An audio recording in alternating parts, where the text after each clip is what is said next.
네.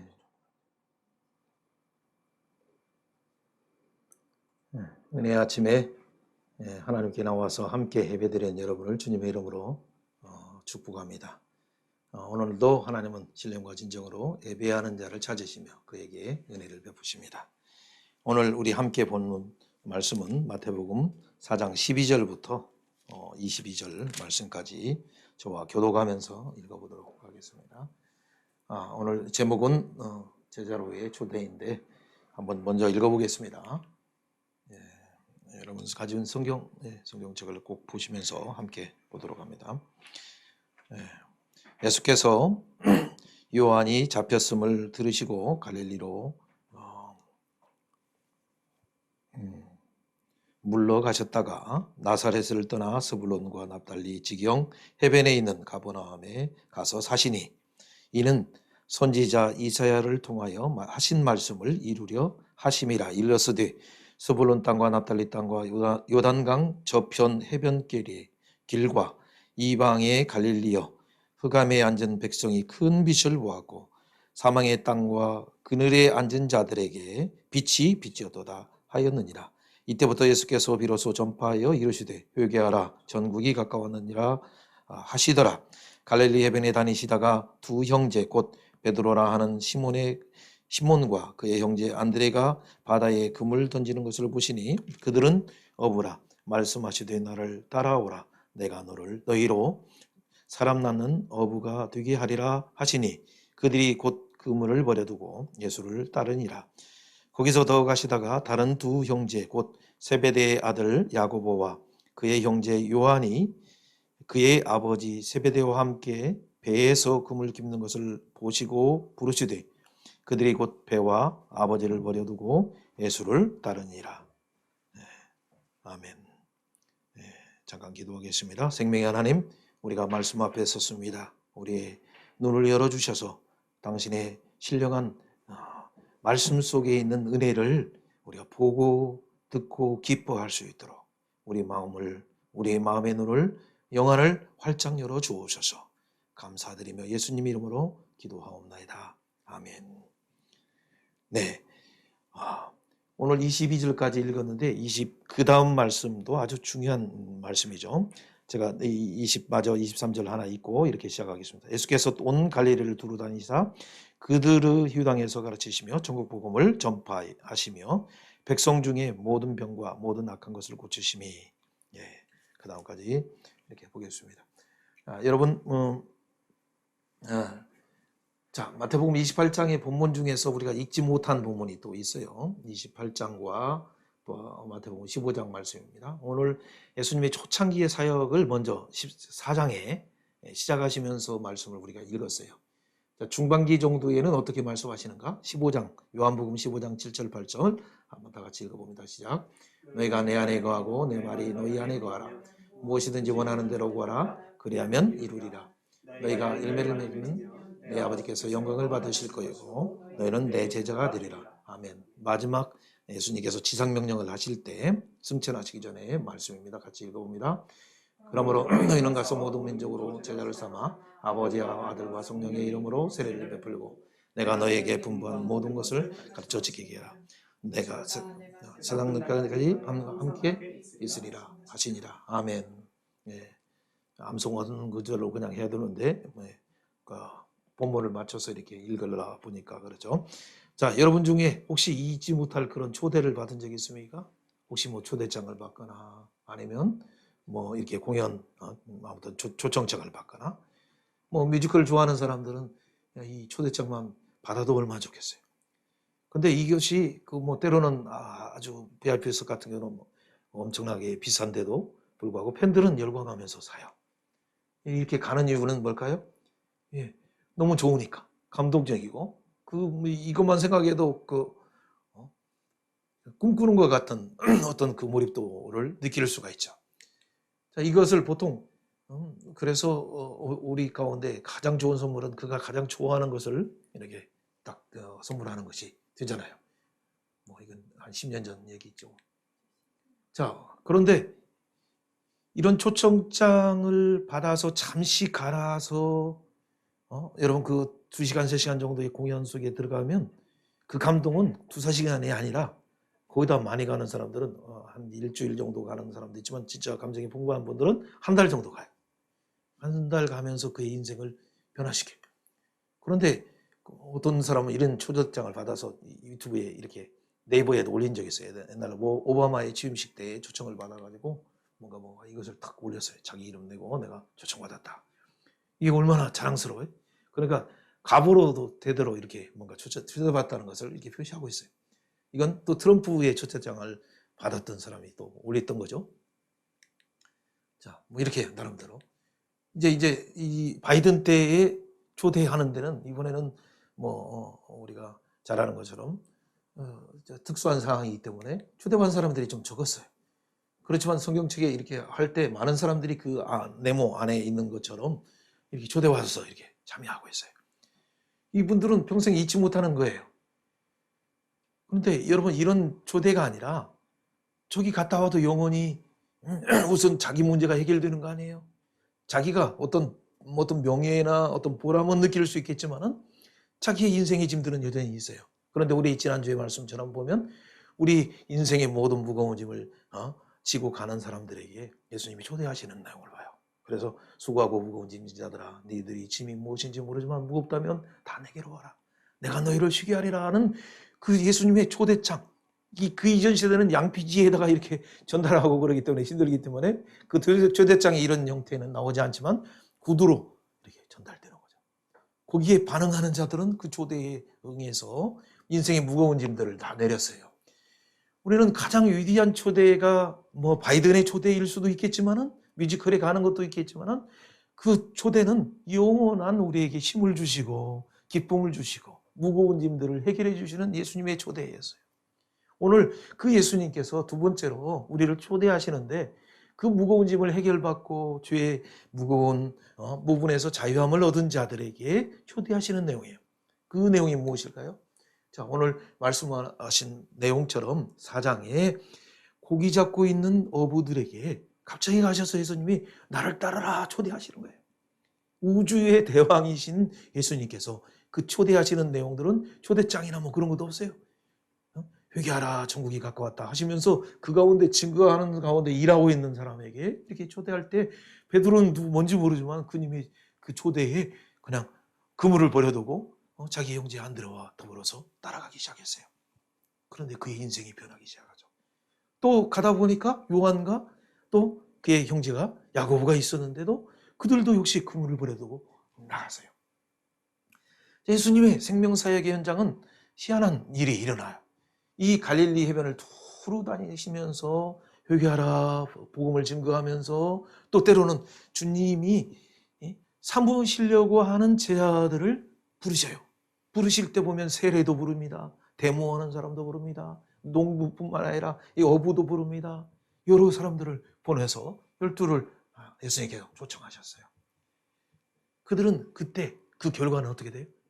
뭔가 모르지만 자기가 가장 소중하게 생각한 직업조차를 내려놓고 그의 초대에 아멘하면서 달려갔어요. 그 결과 오늘 말씀 속에서부터 오늘 예수님이 사역의 초반기, 중반기 그리고 마지막 승천하시기 전 단계, 후반기를 이렇게 간단하게 요약해서 세 가지 부분으로 한번 질문을 하면서 말씀을 우리가 나누도록 합니다. 예수님이 공생의 초기에 하신 일과 마지막 명령, 아까 28장 명령을 통해서 예수님의 생명사역의 전략이 무엇인가를 우리가 한번 생각해 보는 거예요. 무엇이라고 생각해요? 여러분, 처음 시작할 때 4장에서도 천국 복음을 전하시면서 제자들을 세워서 그들에게도 함께 천국 복음을 전해요. 그들을 통해서 복음을 전해서 사람의 영혼을 살려요. 또 그들과 함께 예수의 이름을 사용해서 그들을 치유해요. 그들을 고쳐요. 고쳐서 또 뭐예요? 말씀을 하나님 나라 비밀을 가르쳐 주면서 그들을 키워요. 그러니까 제자로 삼는 방법이 뭐냐면 먼저 영혼의 무거운 짐들을 해결하고 죄의 부분을 해결하게 하고 그리고 그의 내면의 상처 부분들을 치료해 주시고 그리고 예수님에 대해서 하나님 나라에 대해서 알게 하시면서 제자로 삼는 그 전략이었어요. 우리가 뒤에 부분을 안 봤다 하더라도 9장에서도 나오는 내용, 또 13장에 나오는 내용, 그 뒤에 계속 24장의 내용, 그리고 마지막에 28장까지 내용을 보면 항상 그 내용이 크게 일관된 통일된 내용으로 나와 있어요. 그 내용이 점진적으로 발전하고 있음을 봐요. 그렇다면 이 그림을 본다면 내수의 생명사역의 전략은 둘씩 세워서 이것이 12제자를 삼고 나중에 보니까 누가복음 10장에 볼 때는 70명을 탁 보내요. 세상에 보내죠. 그 의미가 있어요. 뒤에 보니까 이제 나중에 120문도 사도행전 1장에서는 120문도가 되고 나중에 보니까 예수님 승천하실 때 보니까 500문도가 예수님이 승천하신 것을 보았어요. 부활의 목격자들. 근데 그들을 통해서 예루살렘이 성령의 충만을 받자 그 뒤에는 어떻게 돼? 나중에 막 베드로가 증거하니까 3,000명, 5,000명이 회개하죠. 그리고 그중에 흩어진 자들을 통해서 스데반의 순교를 통해서 흩어진 자들이 또 빌립은 사마리아에 큰 기쁨의 복음이 증거돼요. 근데 핍박하러 가는 이 우리가 잘 아는 사울조차도 다메섹에 가다가 예수님을 만나서 그가 변화됨으로 그 파장의 역사가 제자들을 세우는 사역으로 바뀌기 시작해요. 자, 이걸 한번 큰 그림을 보면서 그런데 우리가 한 가지 기억할 것은 예수님의 초점은 제자를 삼는 것인데 제자를 삼으려고 하는 자에게 첫 번째 주시는 말씀이 뭐냐면 이 그림이에요. 내가 너를 네 고기 잘 잡는구나. 고기 잡듯이 너는 영혼을 생명을 살리는 사람 낚는 어부로 너를 만들어준다라는 그의 초청이었어요. 여러분 그 초청이 그 보통 이렇게 담임이시면서 갈릴리 해변 이렇게 보면 이 우리 머리와 같죠. 이렇게 이게 뺑 한번 돌면 21km, 22km라고 보통 얘기해요. 직선 도로로 배를 타고 가면 한 11km 정도죠. 여러분 그렇게 다닌다면 보통 1시간이면 4km를 우리가 걸어요. 좀 저처럼 좀 빠른 사람은 조금 빠르게 할 수 있지만은 그러면 22km, 21km 가려면 몇 번 가야 되겠어요? 4, 7은 그렇죠. 4, 5, 20 그렇죠. 5시간 정도로 걸리는 거예요. 두루 다니신 거예요. 두루. 근데 거기만이 아니라 나중에 보니까 납달리, 스불론뿐만 아니라 뭐 여러 이방의 갈릴리라고 하는 소유진 백성의 흑암 가운데 있어서 이 사람들은 분명히 열두 예수님의 하나님의 야곱의 이스라엘의 12지파 중에 해당되는데 12지파처럼 살지 못했어요.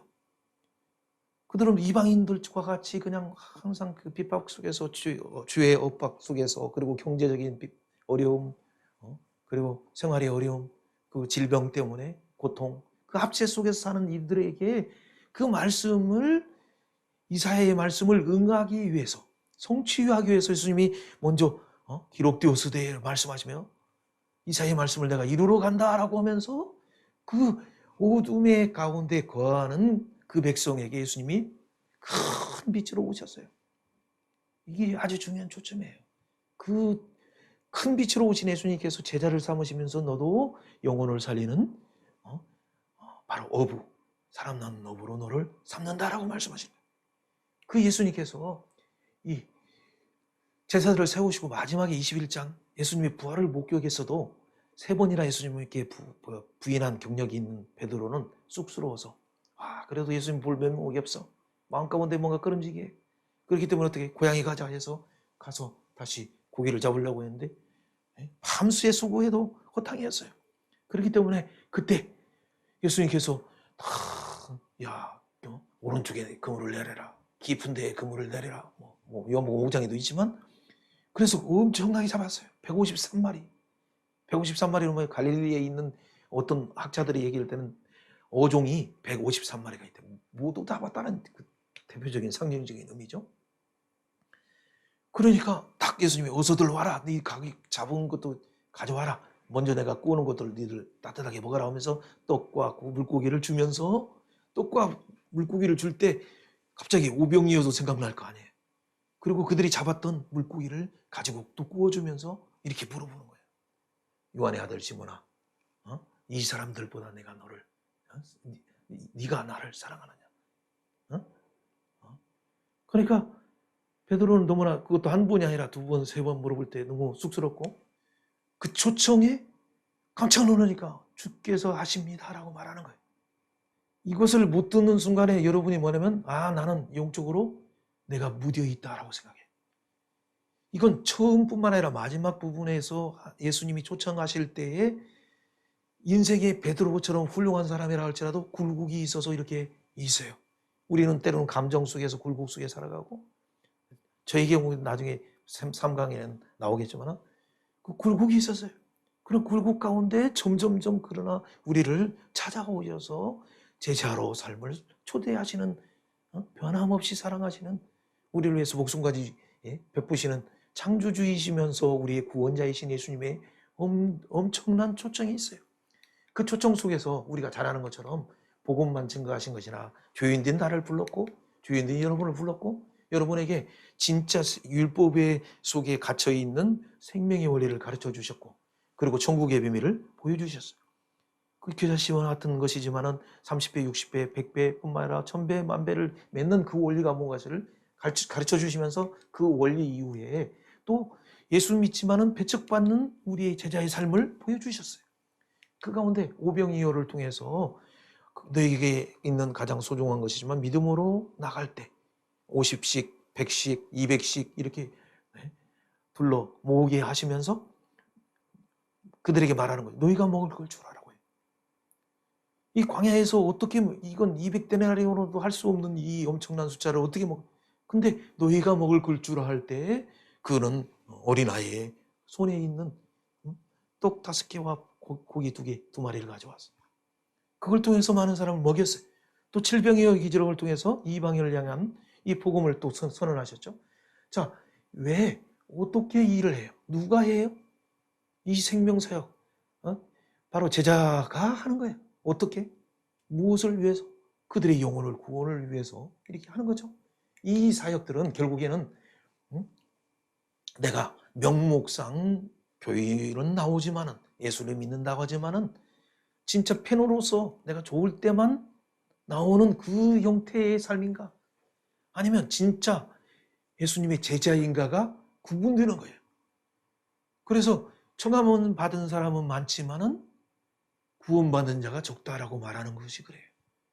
일부 조금 엄하게 말하는 어떤 목사님들 가운데 때는 뭐예요? 교회 안에서 보면 몇 프로 구원받을지 모른다라는 아주 무서운 말을 하는 이유가 뭐예요? 청함은 받은 자는 많지만 그 가운데 분명히 예수께 나와서 교회에 나와서 명목상 교인인데 그 마음에 진짜 제자로서 중생의 체험을 하지 못하고 주사함의 체험을 하지 못하고 주사함의 체험에서 넘어가서 어떻게 돼? 자기 자아를 십자가에 못 박지 못하고 무기절의 체험을 못한 거예요.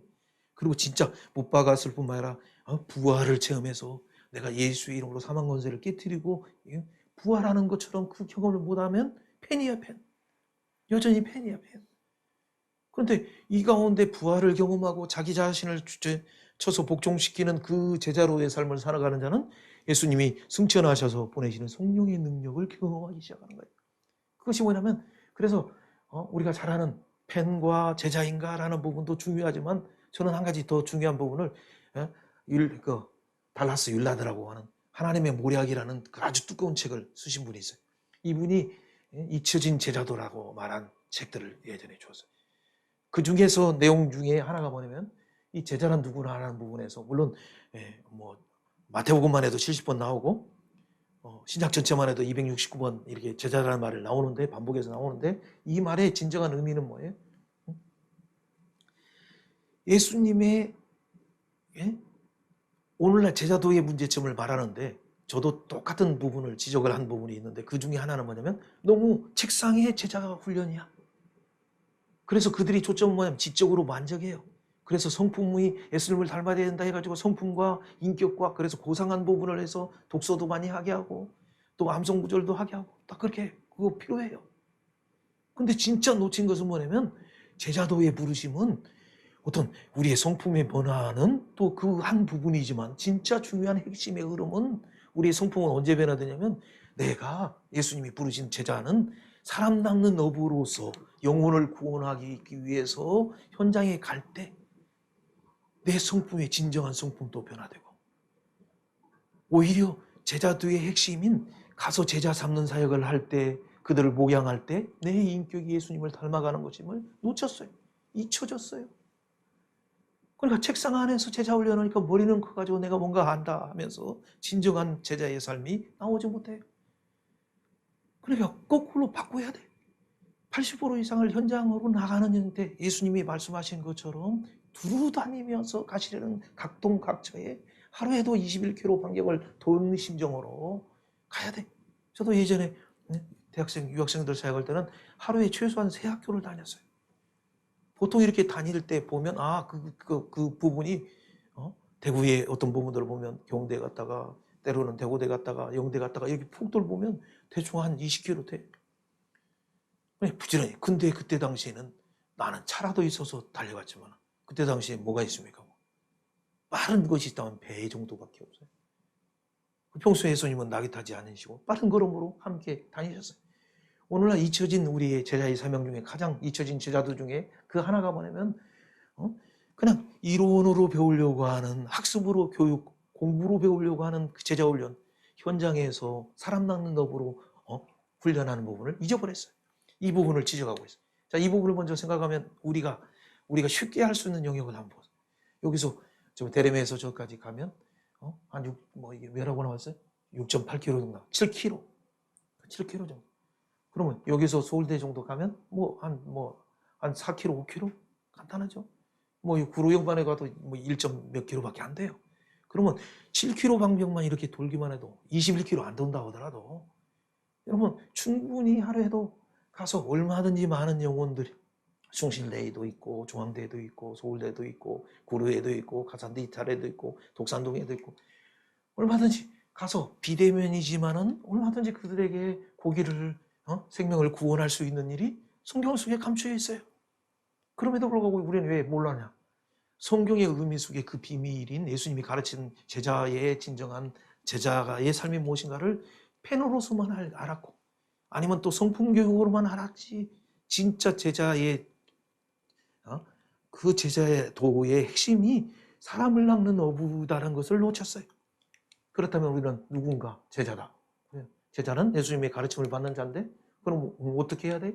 다른 거 자기를 부인하면서 근데 그럼에도 불구하고 우리가 어떻게 먹을 걸 주려고 해요. 먹을 걸 주는 걸 통해서 천국에 있는 옛것과 새것을 나눠서 주는 거예요. 때에 따라 양식을 나눠주는 자로서 주는 거예요. 그게 바로 영혼을 살리며 영혼을 구원하는 일이에요. 어떻게 해요? 어떤 기간 동안? 주님이 오실 때까지 우리가 해야 되는 거예요. 백발이 되어도 해야 될 일이죠. 그래서 그것은 왜 해야 됩니까?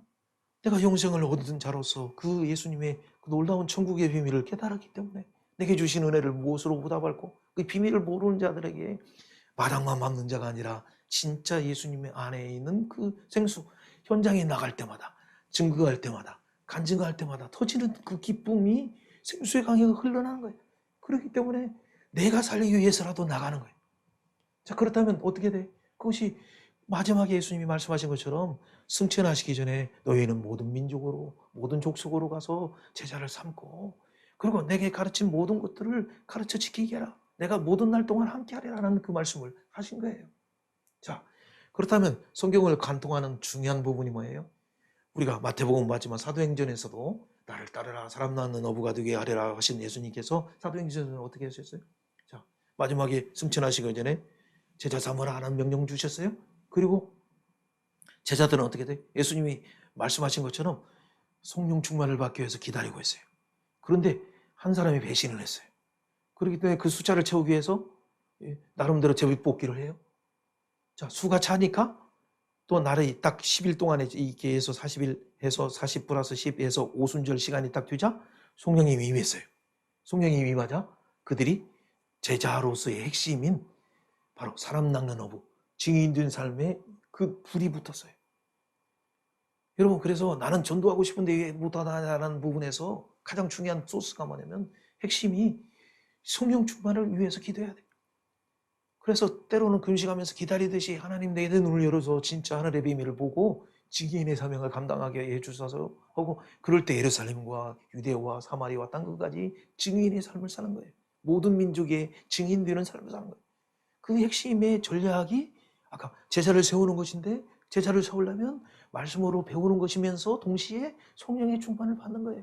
그럴 때 그때 6장에 나오는 것처럼 제자들이 많아지기 시작해요. 그렇죠? 많아지니까. 그리고 제자들을, 사도가 모든 제자를 불러서 이렇게 말하고 12제자와 또 구분된 어떤 부분을 말해요. 그런데 나중에 보니까 그 제자 중에 스데반, 그렇죠? 7집사, 7이라는 숫자가 나오죠. 그 중에 한 명이 또 순교해요. 그때 갑자기 제자들이 흩어지면서 세계 선교가 활짝 일어나는 8장 1절의 역사가 일어나는 거예요. 또 다른 비밀이 여기에 있어요. 자, 설명을 하면 뭐니까? 결국에는 제자라는 용어는 처음에는 유대인에게만 사용되다가 나중에 보니까 6장에서 보니까 7집사가 다 누구예요? 이방인의 이름을 가지고 있는, 헬라의 이름을 가지고 있는 사람들이에요. 그 말은 헬라파의 유대인들이죠. 그리고 나서 11장에 보면 이방인에게도 복음을 증거하면서 바로 안디옥 교회가 생겨졌는데 거기는 대부분 이방인 교회예요. 그러니까 유대인에게 뿐만 아니라 나중에 사마리아인 뿐만 아니라 이방인에게로도 그 제자라는 이름이 불려져요. 나중에 13장이랑 그 뒤에 부분을 보세요. 제자들이라는 용어. 그리고 우리가 잘 아는 건 사도행전 11장에서는 처음으로 그리스도인이라는 용어를 이방 땅에서 불려져요. 그리스도인이 뭐예요? 예수쟁이. 그 말은 뭐예요? 예수의 제자. 그 얘기죠. 그러니까 많은 사람들이 예수의 제자라고 불려진 만큼 그들의 삶의 능력과 성령의 확신과 그리고 예수님의 삶의 모습이 나타났다는 얘기죠. 자, 이 위에서는 여기서도 단어 나오는데 11장 26절에 보면 큰 무리를 가르칠 때 바울을 바나바가 데려와서 함께 큰 무리를 가르칠 때 무리가 뭐가 된다? 제자가 되는 거예요. 제자는 어떻게 세워진다? 가르쳐야 세워져요. 가르쳐만 되는 게 아니에요. 가르치고 아까 말하는 것처럼 성령의 충만을 받도록 사모하게 해서 말씀과 성령의 사역인 베스 사역을 감당하는 자가 바로 진정한 제자로 준비되는 거죠. 자, 그렇다면 오늘 말씀 중에서 여러분 한번 적용해 보세요. 나는 진짜 예수님의 제자인가 아니면 팬인가? 아니면 내 속에 잊혀진 제자도의 사명인 예수님을 닮고 성품은 좋아졌고 암송 구절은 많이 아는데 진짜 제자의 생명의 초점인 제자의 사명의 초점인 사람 낚는 어부의 잊혀진 제자도의 길을 회복하고 가고 있는가? 내가 내 주변에 있는 사람들은 영혼을 구원하는 부분에서 과연 얼마만큼 나가는가? 이것은 두 가지예요. 꼭 열매만 온다는 것이 아니라 요한복음 4장에 보면 뿌리는 자도 제자예요. 거두는 자도 제자예요. 그 천국에 추수하는 기쁨에 참여하는 자들이 제자예요. 그런 부분에서 내가 과연 뿌리고 있는가?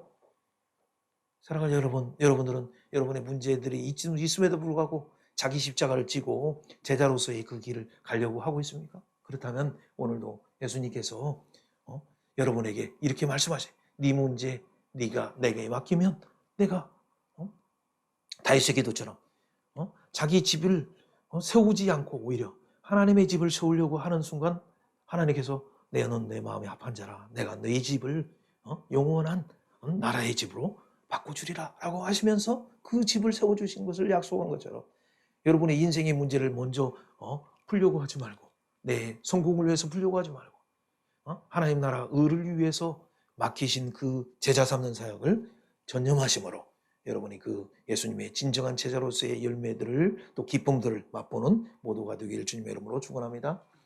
자, 두 번째 뒷부분은 좀 간단해요. 자, 그렇다면 우리는 여러분은 예수님의 진짜 제자인가? 그걸 어떻게 확신할 수 있어요? 제자로서의 최고의 가치로 살아가는 것들은 어떤 삶인가요? 그 부분에 대한 대답은 네, 나는 군중이 아니에요. 나는 예수님의 제자예요. 근데 그러면 제자이라면 과연 예수님의 복음을 알고 있는가? 복음의 비밀을 알고 있는가? 복음의 비밀을 배우고 있는가? 배운 것을 또 나누고 있는가? 그래서 예수님이 최고의 우리에게 명령인 지상명령을 준 것처럼 주 명령대로 가서 세례를 주고 또 가르쳐 지키게 하고 하는 그 제자 삼는 사역을 삼고 있느냐? 그렇다면 여러분 진짜 그것이 뭐냐면 성령께서 확증하시는 확증이고 여러분에게 주변의 변화로서 나타나는 확증이에요. 여러분이 말로만 주여 주여 하지만은 마지막 날에 주님 앞에 봤을 때 나는 너를 도무지 알지 못한다라는 그런 엄청난 책망이 왜 나올까요? 명목상 내가 예수님은 이름은 불렀어요. 근데 진짜 제자로서가 아니라 팬으로서 종교 생활만 했어요. 오늘 심각하게 우리가 해야 될 부분, 우리의 인생의 모든 문제가 있어요. 여전히 내 학교 앞에 당장 중간고사도 있고 시험도 봐야 돼. 또 필요하다면 또 여러 해야 될 일이 있어요. 자녀의 문제, 또 경제적인 문제, 직업의 문제, 아무튼 관계의 문제, 이런 문제가 있음에도 불구하고 이 문제를 어떻게 짊어지고 자기 십자자 주님께 맡겼어요. 맡기면서 다 해결되지 않았지만 인생의 짐을 날마다 나의 짐을 지시는 하나님께 맡기면서 그 하나님을 찬양하면서, 그리고 우리는 가야 돼요. 갈 때 여기 단어가 참 중요해요. 예수님께서 마태복음 28장 18절 한번 누가 읽어주세요. 28장 19절 말하기 전에 예수님께서 아주 중요한 부분을 말씀해 주셨어요. 한번 읽어주세요. 예수께서 나와 말씀하여 이르시되 하늘과 땅의 모든 권세를 내게 주셨으니. 18절에서 모든 권세. 자, 하늘과 땅의 모든 권세. 하늘과 땅의 모든 권세를 내게 주었다. 그러니 너희는 가라. 소위 님은 야오치라. 하늘과 땅의 모든 권세는 내게 있다. 내가 너희 머리다. 지체된 너희는 가라.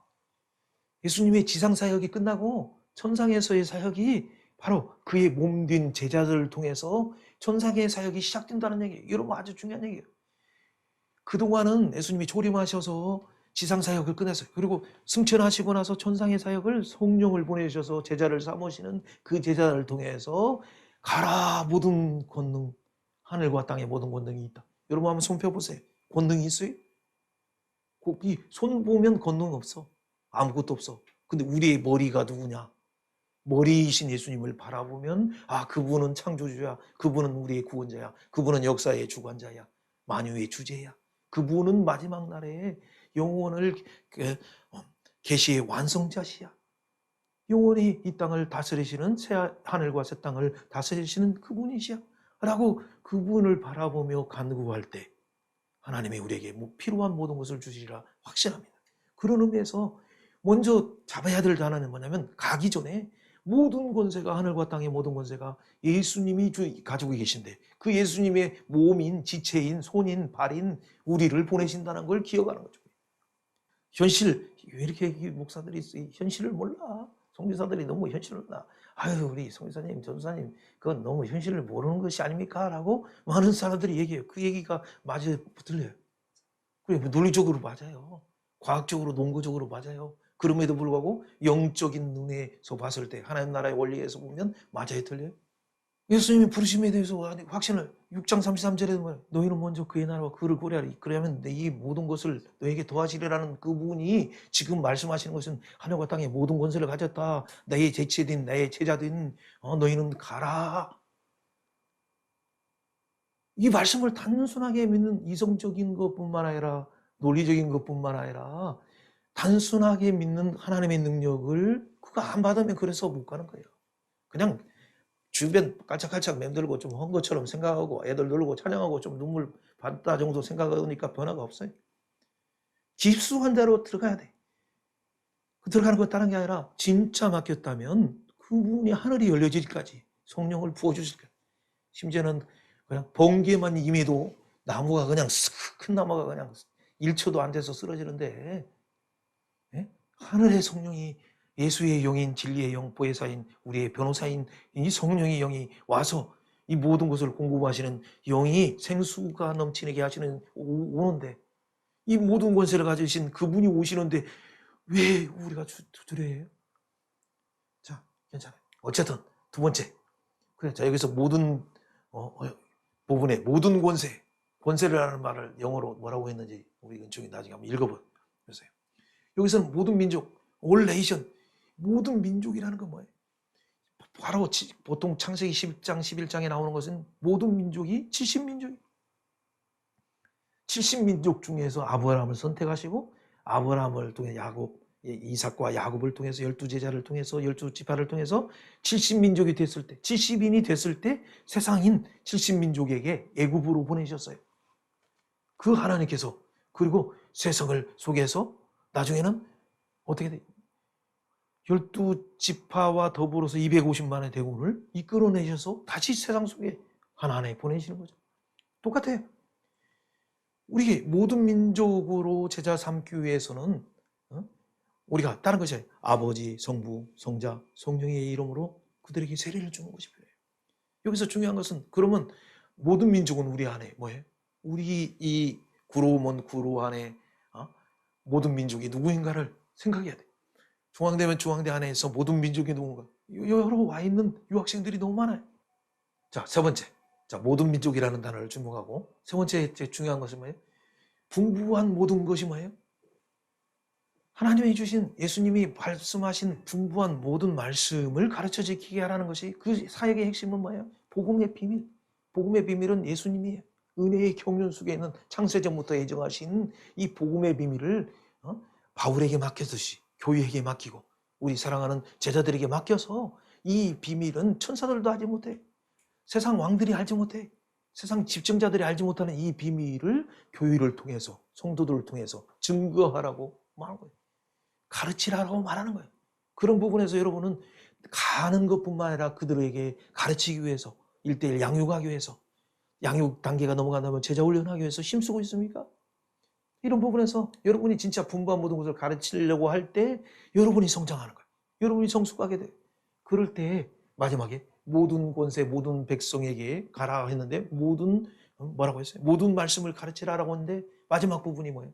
세상 끝날까지 항상이라는 말은 뭐예요? 모든 날 동안 네가 천국 가는 그날까지도 모든 날 동안 4번의 올 네이션 모든 날 동안 모든 우리의 삶은 다른 게 아니라 지금뿐만 아니라 나중에 결혼하고 자녀를 낳고 또 자녀를 또 출가시키고 그리고 할아버지 할머니가 돼도 그 모든 날 동안 영원히 하나님 앞에 가는 그날까지 지켜주신다는 그 놀라운 축복이에요. 이 말씀이 제 말이 아니라 제 머리이신 예수님께서 제자들에게 주셨고 그 제자들은 이 삶을 살았을 때 모든 날 동안 함께 하시는 하나님의 능력을 체험했어요. 사랑하는 여러분, 여러분들은 이 예수님이 모든 권세를 가진 예수님을 진짜 믿습니까? 그분이 우리 머리라고 믿어요? 그렇다면 그 능력 받아서 예수의 이름으로 나가세요. 나가서 모든 민족으로 중국뿐만 아니라 베트남뿐만 아니라 열려진 자들에게 모든 민족으로 복음을 증거하시길 원하십니까? 아멘. 그렇다면 모든 민족으로 증거할 때 먼저 충만해야 될 것이 이 말씀 속에 충만해야 돼. 모든 말씀 속에 충만해서 모든 능력인 성령의 능력으로 그들에게 풀어내서 그들을 항상 모든 날 동안 함께 하신다는 그 말씀을 기억시키면서 그들을 갈 때 그들이 주님의 제자로서 그들도 헌신하게 되는 거예요. 자, 그렇다면 오늘 두 번째 핵심은 바로 이거였어요. 자, 이 중에서 한 가지. 그래서 우리 제자라는 것은 예수님의 생애처럼 성육신하시고 함께 하시고 고난 받으시고 십자가에 죽으시고 부활하시고 승천하시고 성령을 보내셔서 마지막에 교회를 통해서 일하셔서 그리고 영원히 나라를 위해서 재림하신다는 그 사역처럼 우리도 닮아가는 거예요. 따라가는 거예요. 그 사역을 따라갈 때는 필연적으로 거쳐야 될 두 번째 단계가 뭐예요? 자기를 부인하는 거예요. 자기 자아가 살아서는 아무것도 없어요. 내 중심으로 한다면 다 이것은 뭐냐면 구원은 받았지만 자기 자아가 죽지 못하면 그 진짜 구원의 기쁨이 배에서 생수의 강이 흘러나지 못해요. 그래서 예수님이 미라를 말씀하실 때 요한복음 12장에도 말하는 것이 뭐냐면 누구든지 자기 생명을 사랑하면 자기는 영원한 생명을 얻지 못한다. 근데 누구든지 자기 생명을 미워하는 순간 그는 영원한 자기 생명을 보존하게 된다라고 말하는 비밀이 뭐예요? 여러분이 가지고 있는 이 자아, 에고 이 부분에서 이것을 공거지선하듯이 자기 자신을 쳐서 복종시키는 고린도전서 9장 26절부터 29절에 나오는 것처럼 진짜 상을 받기를 원한다면 여러분 자기 자신을 치기 위해서 노력해야 돼. 근데 이 노력에도 안 돼요. 그렇기 때문에 따라서 한번 해보세요. 성령을 받아야 된다. 성령의 충만을 받고 성령을 의지해서 자기를 매일매일 부인하라. 그렇죠. 매일매일 부인할 때 어느 순간에 굴곡은 좀 있어요. 저도 보니까 굴곡이 있었어. 근데 그 굴곡 속에서 점점점 담대해지고 점점점 성령의 능력이 강하게 임하는 거예요. 그런 부분에서 자기 부인을 통해서 우리가 예수 그리스도가 나의 주제권, 로드십을 주제권을 인정하시면서 따라갈 때 우리가 진짜 제자로서의 그 능력이 나오는 걸 알게 되는 거예요. 그래서 예수님이 기도하실 뿐만 아니라 십자가 죽으시고 똑같이 우리를 위해서 부활하시고 승천하신 것처럼 가야 돼. 자, 그렇다면 이 중에서 중요한 또 하나의 지상 명령의 유임을 너희가 먹을 것을 주라고 했는데 우리가 어떻게 줄 수 있을까요? 걱정하지 마세요. 그냥 자기가 가지고 있는 재능이든 뭐든 있는 것이 무엇인가를 생각하면서 주님 부족하지만 내 먹을 것밖에 되지 않지만 주님 축사하시면 오병이어기 기적이 일어납니다. 라고 하면서 어린아이처럼 단순하지만 주님 앞에 드리는 거예요. 다시 한번 여러분 손을 한번 펼쳐보세요. 여러분 손이 가지고 있는 건 아무것도 없어요. 머릿속에 든 것도 없어. 그 든 것은 다른 것이 아니라 주님이 우리의 머리이시다는 걸 생각하면서 주님 내게 가진 재능 따라서 내가 가진 재능, 내게 준 물질, 내게 주신 물질, 내게 준 관계 능력 내게 주신 관계, 주님께 드립니다. 주님께 드립니다. 주님 오병이어로 축사하여 주옵소서. 주님 오병이어로 축사하여 주옵소서. 아멘. 그럴 때 제자의 능력이 나타나게. 그럴 때 12제자에게 유임한 것이 70인에게 확장되고 70인을 통해서 120문도, 120문도가 500문도가 되고 500문도가 이방 땅으로 안디옥 교회가 세워지고 안디옥 교회가 1차 선교를 통해서 구브로뿐만 아니라 비시디의 안디옥으로 가서 더베 그렇게 가는 거예요. 그리고 또 2차 선교를 통해서 중요한 빌립보가 유럽의 첫 문이 열리고 그다음에 데살로니가뿐만 아니라 그때 어디까지 고린도까지도 활짝 열리게 되는 거예요. 3차 선교를 통해서 에베소를 중심으로 해서 소아시아에 있는 7교회가 열리게 되는 거예요. 이런 놀라운 확장이 바울이 생각하지도 못했어요. 그러나 성령께서 인도하시는데 나는 가려고 하는 것이 이쪽인데 들어와라 하면서 들어와 해서 오히려 환상을 보여주면서 성령의 인도하심을 따라갈 때 성령의 방법대로 하나님의 구원의 작정 속에서 그냥 예배드린 그 방법대로 가는 거예요. 그렇기 때문에 왜 우리는 이렇게 때로는 언제까지 기다려야 됩니까? 아니, 기다린 게 아니라 부지런히 나가서 두드려보면 하나님께서 요한복음 사도행전 16장에 나오는 것처럼 인도하시는 방법을 세미한 음성을 듣게 되는 거예요.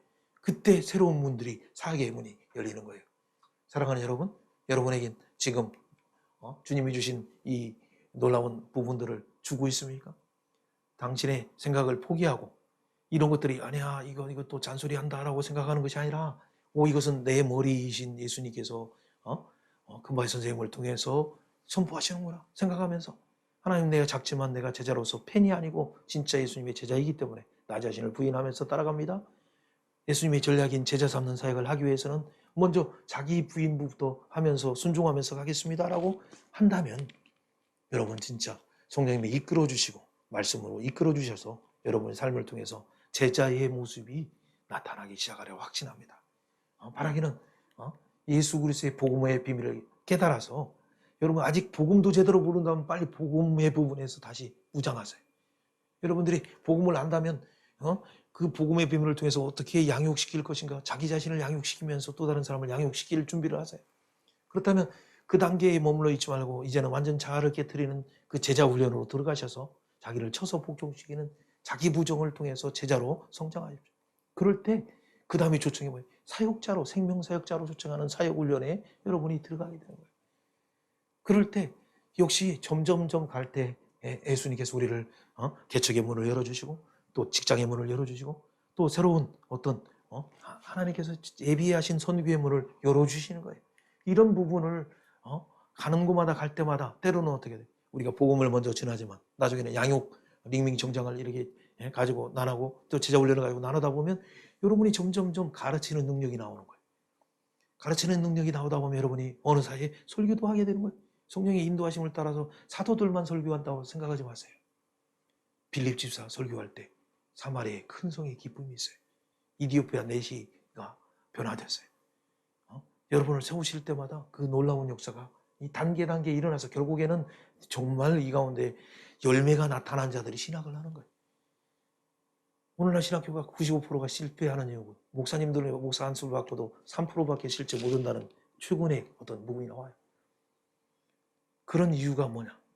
우리가 생활 속에서 제자로의 어떤 실제 꽃피고 열매 맺는 것이 없이 감정으로 그냥 가기 때문에 근데 신학교 안에서도 이 제자들을 모르고 성품 교육으로 이론 교육으로만 많은 것을 가르쳤지 제자로서의 자기 부인을 훈련시키지 않아.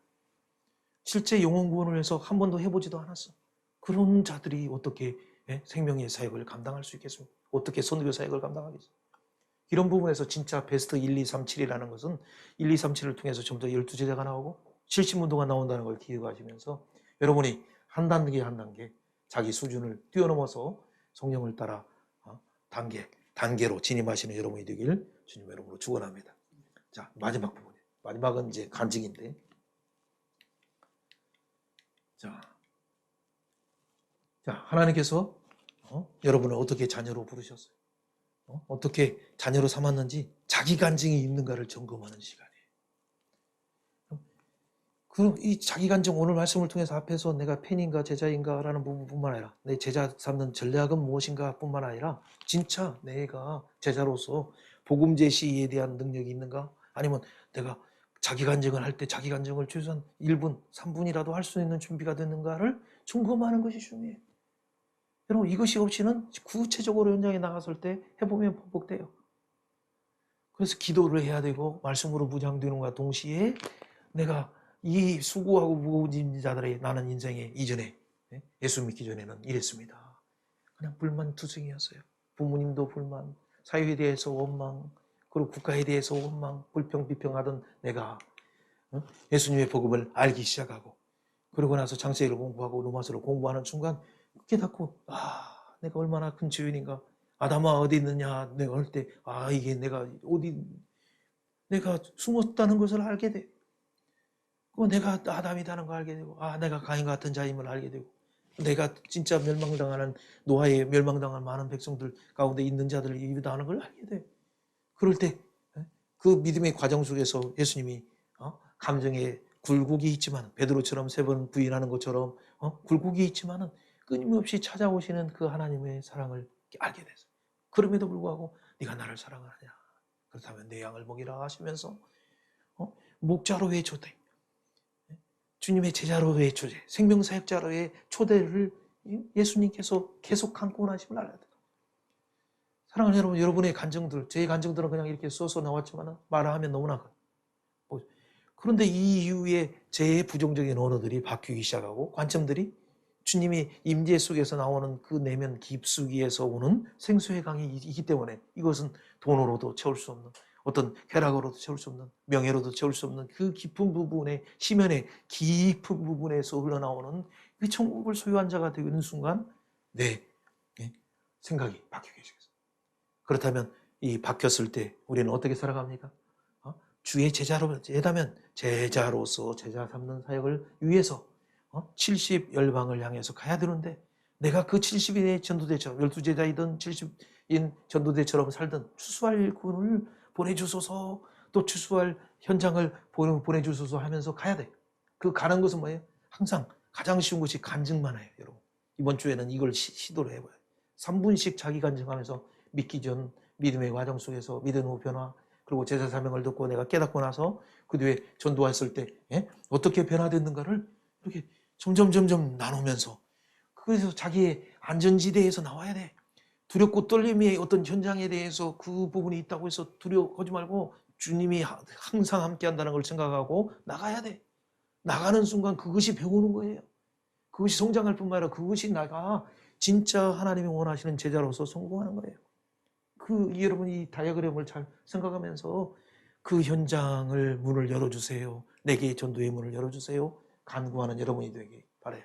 그리고 먹을 걸 주기 위해서 이렇게 부지런히 또 이렇게 만드는 것처럼 준비하면서 또 때로는 간증을 준비하면서 나가서 갔을 때 어떻게 돼요? 우리 안에는 이 안에 코로나가 있지만 그렇기 때문에 안전은 주의해야 돼.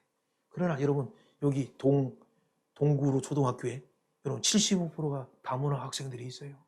다문화 학생 그러니까 75%는 다 중국 학생들이라는 얘기죠. 그러니까 3학년 되고 4학년 되면 어떻게 여기 초등학교에서 다른 데로 한국 학생들이 오히려 거꾸로 왕따 당하니까 다른 데로 전학 가고 있어요.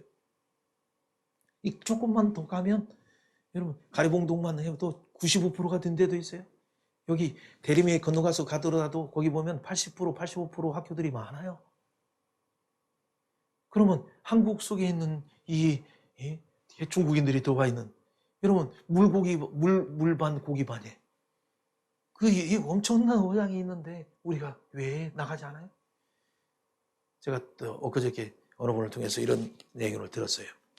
이슬람권에서 최근에 이란이나 막 그런 데 놀라운 일이 일어나는데 어떤 분이 하나님의 음성을 듣고 이렇게 갔어요. 가서 이렇게 해서, 그러니까 이슬람에 갔는데 그대로 따라서 하라고 해서 그들이 하는 것처럼 모스크에서 이렇게 5번씩 이렇게 기도도 하고 똑같이 해요.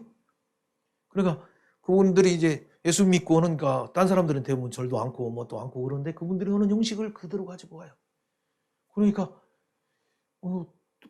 딴 사람이 이 사람 분명히 예수 믿는 것 같은데 하는 걸 그대로 해요. 근데 1년을 그렇게 하면서 열심히 하고 그러니까 그거 잘 들어주고 또 뭔가를 하니까 그 사람들에게 인정을 받아요.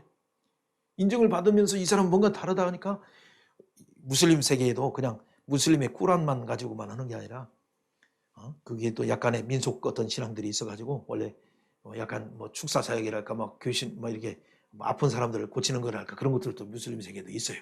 뭐 인도도 인도대로 있고 그러니까. 근데 자기들에게서 조금 괜찮은 우리로 말하면 랍비 같은 이런 이맘들이 이렇게 고치려고 해도 안수를 하거나 해도 안 고쳐져. 그러니까 도저히 힘들고 그러니까 갑자기 그 사람들이 꿈에 누구냐면 그 사람의 얼굴이 생각나는 거예요. 나도 오늘 아침에 새벽에 4시 50분에 이렇게 딱 너무 깜짝 놀랐는데 내가 뭐 초청적 이게 세 장이 딱 있어요. 70, 70, 70. 이게 무슨 말인지 우리 막 근데 그때 갑자기 우리 그 미국에 있는 송 선배 생각하면서 걔 딸님이 이게 이런 7과 70이라는 단어가 딱 나오면서 깜짝 놀라가지고 버떡 있나서. 근데 내가 이거 한 손으로는 이걸 뭐 70을 하나를 딱 이렇게 주는 어떤 부분을 하면서 깜짝 놀랐어. 이게 무슨 의미가? 그 듯이 그분들이 갑자기 그 사람 얼굴 나오니까 그 사람을 찾아갔어요. 이런 문제가 있는데 우리로 말하면 우리 믿는 구역 안에 이런 문제가 있는데 이건 도대체 이렇게 기도해도 안 된다. 당신이 와서 한번 초청해서 기도해달라. 그러니까 가서 그분에게 간단히 선서하면서 예수님에 대해서 간단히 증거하고 예수님 이름을 선포했어요. 그리고 나오니까 병이 낫고 놀라운 일이 일어나요. 그러니까 그 구역의 그룹이 다 예수 믿게 됐어요. 그러니까 그분이 상당히 무슬림 중에서 높은 사람인데 이맘에 신학교에 있는 그 자기 동기들 중에서 또 다른 사람에게 간증해. 그러니까 야 우리도 이거 안 푸는 문제가 있으니까 그 사람 한번 보내라. 그래서 그 사람과 더불어 그분이 이맘이 함께 가서 어떻게 돼? 예수의 이름으로 딱 하니까 금방 그 문제가 막 꽉 막혔던 경제 문제뿐만 아니라 막 관계 문제, 질병의 문제 해결돼요. 그러니까 그런 그룹들이 이 동네에 가시려는 각동각주처럼 엄청나게 선교의 문이 열리기 시작했어요. 여러분 이게 실제 최근 들어 일어난 사건들이에요. 여러분들이 안 가니까 예수님은 꿈을 통해서라도 희한한 방법을 통해서 그나마 가라앉는 순종 받고 그들이 가서 말도 못 전하는데 어떻게 할까? 기다려라 하듯이 그냥 기다리면서 그들이 하는 것처럼 형식상 똑같이 무슬림 사원에 가서 이렇게 하는 것처럼 했는데 3년째 들어온 날 하나님의 때가 열리니까 한 그룹이 예수 믿고 그 다음 그룹이 예수 믿고 그 다음 그룹이 예수 믿고 그러니까 70명 정도 아니라 700명 정도 아니라 보이지 않게 엄청난 그룹들이 주님 앞에 나오기 시작하고 있어요. 여러분 이게 뭐예요? 마지막 시대에 마지막에 시대의 초대교회처럼 새롭게 주님이 지으시는 교회의 공동체가 나오고 있어요. 그 형태는 무슬림인 것 같은데 아니에요. 사랑하는 여러분, 우리에게 중요한 부분이에요. 우리가 가는데 진짜 간증을 가지고 예수의 제자로 살 때 그 형태가 어떤지 꼭 건물 안에서만 모이는 게 아니라 가정에서 모이든 직장에서 모이든 커피숍에서 모이든 일터에서 공장에서 모이는 자들이 초대교회처럼 흩어져 있는 자들이 가는 곳마다 7명이면 모이면 돼요. 방역 때문에.